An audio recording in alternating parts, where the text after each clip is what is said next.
Hey everybody, this is a quick video in case you have a Sony STR-AN1000 home theater cinema receiver amplifier and you need to do a hard reset to the factory default settings on it. Now there are two main reasons you would want to do this. First of all is troubleshooting.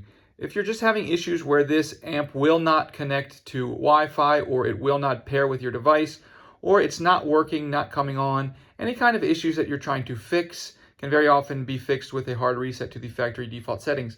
Now everything will be wiped off of here and it will be like it was when it came out of the box, and you'll need to set it up again. And that's really the second reason that you might want to do that. Because if you're trying to set this up on a new home system, home theater system, or if you just for whatever reason you want to just have it like it was when it came out of the box, we can go ahead and do that. Now you can do that from the system menu, but if this is frozen or not responding, you can still do this actually.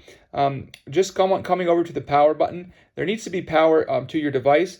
And if you press and hold this power button for 10 seconds, that will initiate a hard reset to the factory default settings. It will actually show up reset on the screen, and just to let it complete its reset, and then you can set it up as a new device.